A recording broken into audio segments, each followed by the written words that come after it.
Intuition, logique et cœur. Meilleures salutations et merci d'être venu écouter. Ravi de vous avoir ici.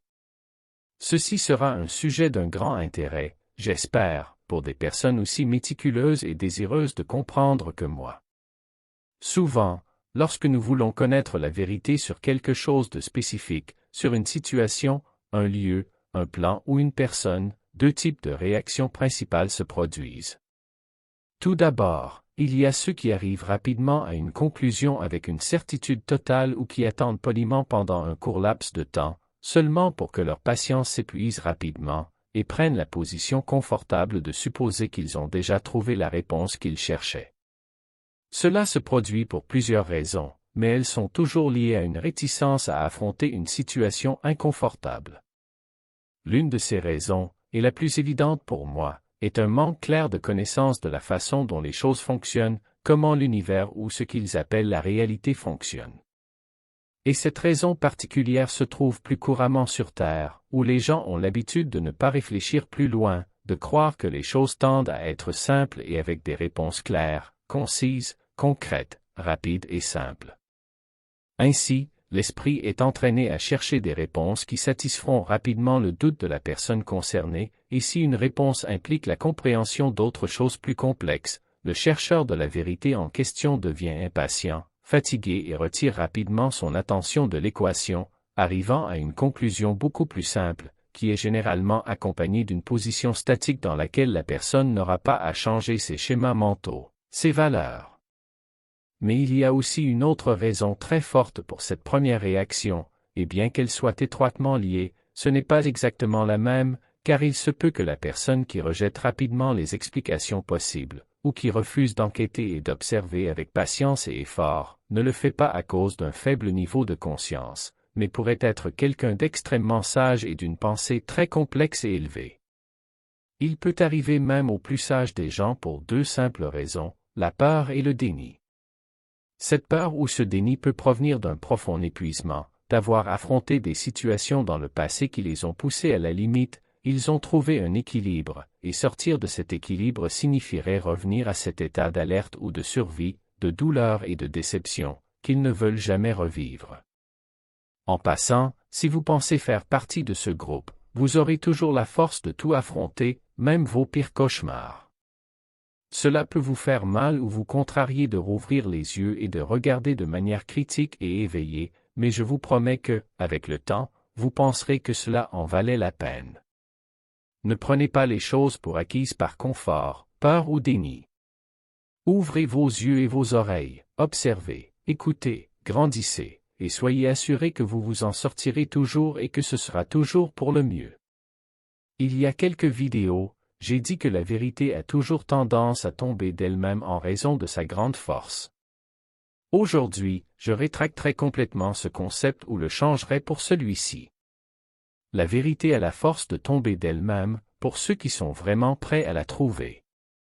Il y a quelques minutes, j'ai dit que dans la recherche de la vérité, il y a généralement deux types de réactions. Le premier est l'adoption rapide d'idées ou de conclusions confortables dont nous avons parlé jusqu'à présent. Deuxièmement, il y a un autre type de réaction qui, en revanche, implique beaucoup plus de travail, d'effort, de temps et d'intérêt, ce qui entraîne précisément une usure mentale et émotionnelle qui conduit souvent à un profond épuisement, à la découverte de vérités douloureuses et ou inconfortables et, d'autre part, à une immense croissance de bien des façons. Une croissance en patience, en conscience, en respect, et qui finit par vous aider à comprendre tout et tout le monde. Si vous appliquez cela à tous les aspects de votre vie, si vous vous efforcez de comprendre comment tout fonctionne à tous les niveaux et toutes les possibilités, en valorisant même ceux en qui vous ne croyez pas, toujours prêt à faire des erreurs et à apprendre encore plus, vous finissez également par développer de nouveaux outils qui vous aident à avancer, à vivre, à maîtriser le jeu. Que vous vouliez y croire comme une matrice artificielle ou simplement comme la vie elle-même. Il existe des outils fondamentaux à prendre en compte ou qui entrent en jeu lorsqu'il s'agit de savoir ce qui est réel et ce qui ne l'est pas. Évidemment, et en soutenant ce qui a été dit tout au long de cette vidéo jusqu'à présent, une logique claire est nécessaire dans une certaine mesure, bien sûr. Par exemple, il est important de prendre en compte ses propres ombres, traumatismes et insécurités, comme je l'ai mentionné précédemment, et cela nécessite une connaissance de soi extrêmement forte et bien travaillée et une honnêteté pure, totalement sincère envers soi-même. Pour pouvoir voir votre rejet d'une situation de ce que vous craignez ou de ce que vous ne voulez pas dans votre vie et mettre ce sentiment complètement de côté.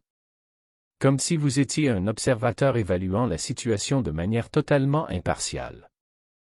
Cela est extrêmement nécessaire et extrêmement important lorsqu'il s'agit d'évaluer réellement une situation, une intention, la réalité ou autre, si vous voulez vraiment connaître la vérité.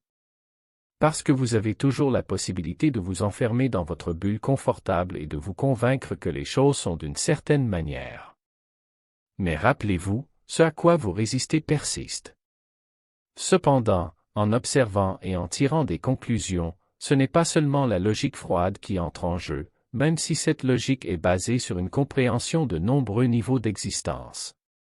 Il y a d'autres choses très importantes à prendre en compte, et elles sont souvent les plus difficiles à déchiffrer. Je parle de l'intuition, de ce que votre cœur vous crie, et si vous le souhaitez, de la télépathie, une capacité que vous pouvez également développer, bien que je ne la considère pas comme fiable. La télépathie est, bien sûr, une aide très puissante, mais je crains qu'elle ne soit pas infaillible. Non seulement à cause de la capacité de blocage ou de pare-feu de l'autre individu ou groupe d'individus, mais aussi parce que vous-même, vos propres ombres, insécurités, traumatismes ou idées en général, seront toujours là pour façonner les signaux que vous recevez, quels qu'ils soient.